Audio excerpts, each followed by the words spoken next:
इस कहानी के लेखक हैं पंचम प्रकाश।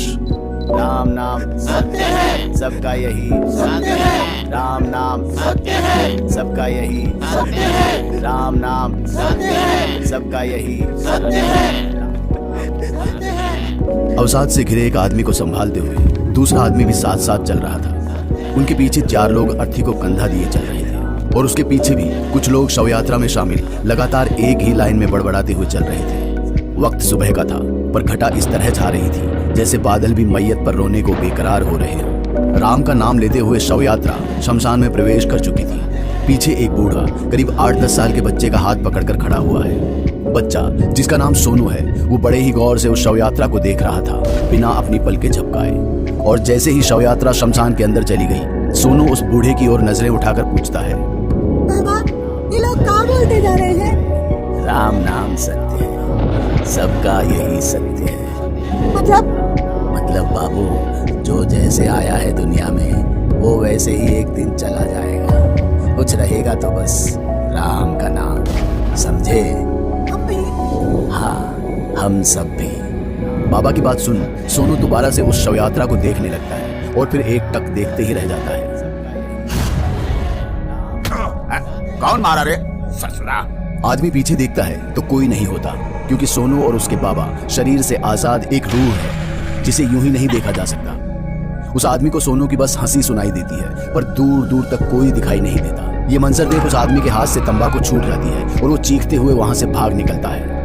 भूत भूत भूत, भागो! बेटा, फूफा जी थे वो तुम्हारे, भला उनके साथ कोई ऐसा करता है? बाबा की बात सुन सोनू मायूस हो जाता है। उधर शमशान के अंदर कुछ लोग मायूस थे तो कुछ लोग उन 4 लोगों की भूमिका निभा रहे थे जो कुछ न कुछ कहते रहते हैं। वो आदमी जिसे सोनू ने पत्थर मारा था, वो चुपचाप मुंह पर गमछा बांधे हुए कोने में बैठा था, जैसे उसे कोई बड़ा झटका लगा हो। पर इन सभी चीजों के बीच अगर किसी पर गम का पहाड़ टूटा था तो वो इंसान वही था जो बेसुध अर्थी के आगे चल रहा था। शमशान में बच्चे को दफनाने के लिए गड्ढा खोदा जा रहा है। मेरी जवानी में अपने बच्चे की अर्थी उठाने का बोझ बहुत भारी होता है भाई। अरे जल्दी कीजिए ठाकुर जी, और नहलवाइए जजमान को। समय रहते क्रियाक्रम हो जाना चाहिए। घड़े के पानी से हज्जाम उसको नहलाता है और फिर वो सफेद कपड़े में अपने बेटे को उस गड्ढे के अंदर रख देते हैं। बेटे की उम्र 10 साल का होने वाला था। नाम सोनू। नाम सुनते ही पंडित मंत्रोच्चारण करने लगते हैं। एक अजीब सी शक्ल का इंसान उन्हें गड्ढे के अंदर मिट्टी रखने को कहता है और फिर वो अपने बेटे को मिट्टी में दफना वहीं निढाल हो जाता है। लोग उसे समझाते हैं और सहारा देकर खड़ा करते हैं। सोनू भी खुद को मिट्टी के अंदर दफन होता देख डर जाता है, जैसे किसी ने उसे जिंदा रहते हुए मिट्टी के अंदर गाड़ दिया हो।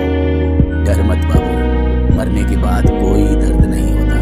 दुख तो बस उन पर छा जाता है जो पीछे छूट जाते हैं। अपने बाबा की बात सुन सोनू अपने पिता की ओर देखने लगता है और उनके बगल में जाकर खड़ा हो जाता है और फिर हौले से उनके हाथ को छूता है। उसके पिता को भी ऐसा एहसास होता है जैसे किसी ने उसे छुआ, पर उन्हें कोई दिखा ही नहीं। वो अपने घुटने पर बैठकर रोने लगते हैं। बाबा, आप काहे रो रहे हैं? हम तो यही हैं, आपका सोनू। सोनू भी बेचैन हो उन्हें मनाने की कोशिश करने लगता है कि वो यही है, पर उसके पिता की आंखों में तो सिर्फ वो मिट्टी दिखाई दे रही है जिसमें सिमट कर उनका बेटा उनसे हमेशा हमेशा के लिए दूर जा रहा था। इधर क्रियाक्रम की पूरी प्रक्रिया खत्म हुई तो सभी शव यात्री शमशान से वापस निकल जाते हैं और स्नान कर घर की ओर बढ़ चलते हैं। रीति रिवाज पूरी कर सभी घर के काम में लग जाते हैं, पर घर के कोने में शोक की कहानी अपनी जगह ले रही थी। पिता का दुख अभी भी खत्म नहीं हुआ था, पर जिम्मेदारियों ने उन्हें फिर से सख्त होने पर मजबूर कर दिया। बहन, जो रोज रिमोट के लिए अपने छोटे भाई से लड़ती थी, वो आज उसका पसंदीदा कार्टून लगाकर सिसक सिसक कर रो रही थी। पर इन सभी से भिन्न एक शोक ऐसा भी था जिसने खामोशी की शक्ल ले ली थी। सोनू की माँ, जिसने अपने बेटे की मौत की खबर के बाद ना तो कुछ खाया और ना ही मुंह से एक शब्द बाहर निकाला। बस घर के कोने में बैठी अपने बेटे की तस्वीर को निहारे जा रही थी और उसमें ढूंढ रही थी अपने उस बेटे को जो अब उससे बहुत बहुत दूर जा चुका था। सोनू अपनी माँ के बगल में बैठ उसे निहारने लगता है और अपना हाथ बढ़ाकर उसके आंसू पोंछने लगता है। जैसे ही सोनू अपनी माँ को छूता है, वैसे ही वो उसकी तरफ ऐसे देखती है जैसे उसने सोनू को देख लिया हो। नहीं, मेरा बेटा मरा नहीं है, वो जिंदा है, जिंदा है वो।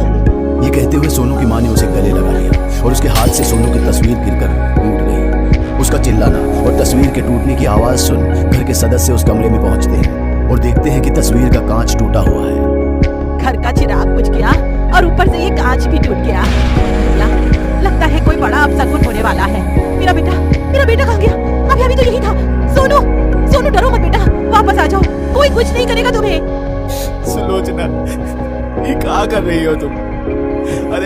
नहीं है यहाँ। हमारा बेटा अब इस दुनिया में नहीं रहा। खबरदार, जो ऐसा कहा तुमने। अरे यही था मेरा सोनू, उसने अपने हाथों से मेरे आंसू पोंछे थे। लो, भाभी भी पागल हो गई। पता नहीं मेरे भैया का अब क्या होगा। मैं तो कहती हूँ भैया, दूसरी शादी कर लो। अरे पगला गई हो क्या तुम? दिमाग नहीं है क्या तुम्हें? कब क्या बोलना चाहिए समझ नहीं आता है। ये लो भैया, मैं तो तुम्हारी भलाई की ही बात कर रही हूँ। इससे पहले कि बुआ जी कुछ और कहती, सोनू का फूफा उसका हाथ पकड़कर बाहर चलने के लिए कहता है। फूफा जी के साथ शमशान घाट के पास जो भी हुआ, उसके बाद उन्हें लगा कि सोनू की आत्मा भटक रही है, जिसका एक और नमूना उन्हें तुरंत ही देखने को मिल गया। बुआ तमतमाई हुई आगे बढ़ती है और अचानक से एक कोने में रखी ईंट से उसका पांव टकरा जाता है और वो तमतमाते हुए वहीं गिर जाती है। अरे अम्मा, मेरी कमर टूट गई। न जाने किस कमबख्त ने ये ईंट आंगन में रखी है। फूफा जी ने अपनी आंखों से देखा था कि ईंट अपने आप ही खिसक गई थी और बुआ जी गिर पड़ी, लेकिन उन्हें इस बात का विश्वास ही नहीं हुआ। उनको तो लगने लगा कि फूफा जी भी सोनू की माँ की तरह पागल हो रहे हैं, जो बहकी बहकी बातें कर रहे हैं कि सोनू की आत्मा ने ये सब किया है।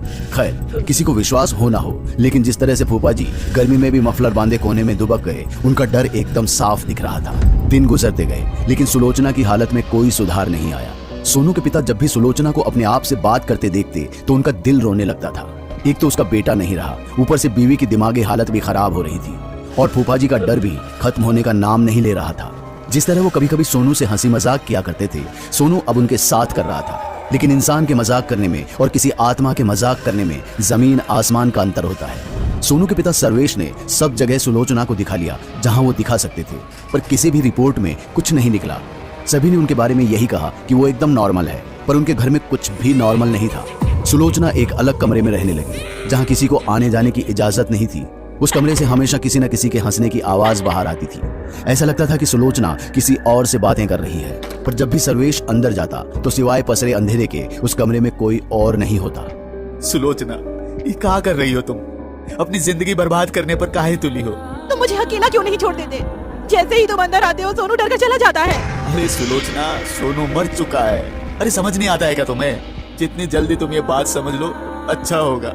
इतना कहते हुए सर्वेश कमरे से बाहर चला जाता है। मायूसी भरी नजरों से सोनू अपनी माँ को देखने लगता है। क्या हुआ बेटा? हमारा यहाँ होना किसी को पसंद नहीं है। माँ, क्या हम इतने बुरे हैं? अरे नहीं नहीं बेटा, ये किसने कहा तुझसे?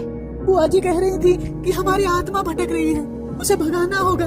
वो तो कुछ भी बोलती है बेटा, छोड़ उन्हें। हम दोनों को कोई अलग नहीं कर सकता। सुलोचना किसी सूरत में अपने बेटे से जुदाई नहीं चाहती थी। वो भी कहीं ना कहीं इस बात को समझने लगी थी कि जिसे वो अपना बेटा मान रही है वो असल में नहीं बल्कि उसकी आत्मा है।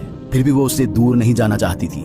जिस रूप में भी उसका बेटा उसके साथ था, वो उसी रूप में उसके साथ रहना चाहती थी। इसलिए अगली सुबह हनुमान आराधना के लिए कुछ पुजारियों की टोली घर में आई तो उसने साफ मना कर दिया, क्योंकि जिस घर में हनुमान आराधना होती है वहाँ भूत प्रेत आत्माओं का वास नहीं हो सकता। सर्वेश के बार बार समझाने पर भी सुलोचना नहीं मानी।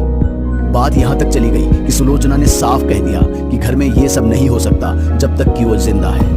पुजारी समझ जाता है कि सुलोचना के मन में क्या चल रहा है, इसलिए वो कहता है, देखो भाई, जिस चीज में घर वालों का चित्त ना हो उसे करने से क्या फायदा है? पर तुम प्रेतशिला जरूर जाना, तुम्हारे बेटे को वहीं शांति मिलेगी। सच? मेरे सोनू को वहाँ जाकर खुशी मिलेगी? जरूर, आपको जल्दी से जल्दी वहाँ जाना चाहिए। पुजारी जी जैसा कह रहे हैं हम वैसा ही करेंगे। सुलोचना पुजारी की बात में आ जाती है और वापस उस कमरे में चली जाती है। इधर पुजारी सर्वेश को प्रेत शिला की असली सच्चाई बताते हैं। बिहार के गया में प्रेत शिला वो जगह है जहाँ पिंडदान करने से भटकती आत्मा को भी शांति मिल जाती है और वो अपने लोक में चली जाती है। खासकर वहाँ उन्हीं लोगों का पिंडदान किया जाता है जिनकी मृत्यु अप्राकृतिक तरीके से हुई हो। और सोनू की मृत्यु असमय ऊंचाई से गिरकर हुई थी, जिसकी वजह से उसकी आत्मा भटक रही थी। बस सोनू सिर्फ सुलोचना को ही काहे दिखता है? देखो, आत्मा भूत प्रेत ये सब उन्हीं को दिखते हैं जिनका दिल कोमल होता है। और भला माँ के दिल से कोमल क्या होगा? बस जिंदा व्यक्तियों का यूं मृत आत्माओं को देखना, उनके साथ रहना बिल्कुल गलत है। तुम्हें जल्दी ही कुछ करना होगा सर्वेश। तुम शीघ्र ही प्रेतशिला के लिए निकलो और सोनू की आत्मा की शांति के लिए पूजा पाठ करवाओ। अब चलता हूँ, हरिओम। पुजारी के जाते ही सर्वेश अगले दिन की तैयारी में लग जाता है और अगली सुबह चारों गया के लिए निकल पड़ते हैं। वहाँ पहुंचकर सर्वेश सब कुछ पता कर लेता है और प्रेतशिला तक पहुंचने के लिए लंबी चढ़ाई शुरू कर देता है। रास्ते में कई मंदिर और कहीं कहीं तो सैकड़ों लोगों की तस्वीरें लगी हुई थी, उन लोगों की जिनकी मौत असमय हुई होगी और उनके घर वाले यहाँ पिंडदान करने आए होंगे। अरे लोग अपने अपने लोगों की खुशी के लिए यहाँ तस्वीर लगाते हैं। सर्वेश किसी तरह सुलोचना को बहलाकर ऊपर ले जाता है। वहाँ लोग पंडित के पास बैठते हैं। पंडित उन लोगों को वहाँ के बारे में सब कुछ बताते हैं। सर्वेश ने पंडित को पहले ही सुलोचना की स्थिति के बारे में बता दिया था, ताकि वो कुछ ऐसा ना कहे जिससे उसे इसकी भनक लग जाए कि पिंडदान के बाद सोनू की आत्मा मुक्त हो जाएगी और फिर उसे कभी दिखाई नहीं देगी। मंदिर में बैठने के बाद सोनू सुलोचना को भी नहीं दिखता है। वो मंदिर के बाहर ही प्रेत शिला की पहाड़ी पर हजारों भूतों की तरह भटक रहा था।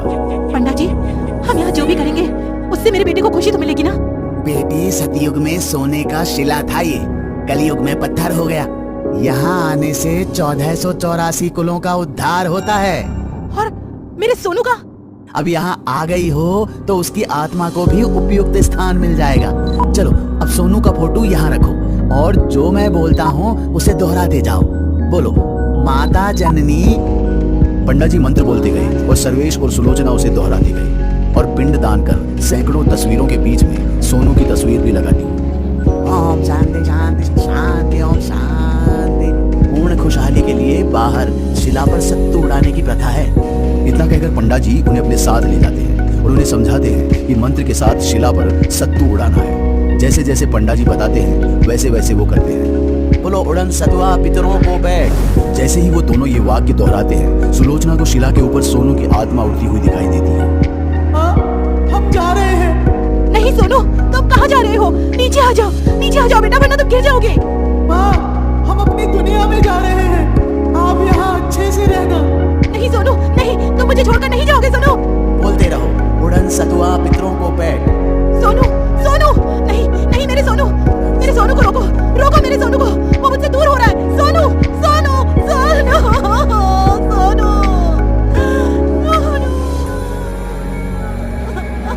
सुलोचना चिल्लाती रह जाती है और सोनू उसकी आंखों के सामने से ओझल हो जाता है। सर्वेश उसे किसी तरह संभालता है, लेकिन उसका चीखना था कि रुकने का नाम नहीं ले रहा था। एक माँ का विलाप देख आसमान भी रोने लगा था, लेकिन सच तो यही था कि सोनू अब इस दुनिया में नहीं रहा और ना ही अब वो इस दुनिया का रहा जहाँ जिंदा इंसान रहते हैं। इंसान और आत्मा का मेल तब तक ही अच्छा है जब तक आत्मा उनके शरीर में निहित जिंदा है, और जब एक बार अलग हो गई तो फिर हम सबको खाली हाथ ही इस दुनिया से लौट जाना है। उम्मीद है जीवन की मुक्ति की ये कहानी आपको पसंद आई होगी, क्योंकि ये संसार का वो सत्य है जिससे कोई मुंह नहीं मोड़ सकता। इस दुनिया में हम सभी एक किरदार निभा रहे हैं। एक दिन पर्दा गिरेगा, लोगों की तालियां बजेंगी और कहानी के साथ किरदार भी खत्म।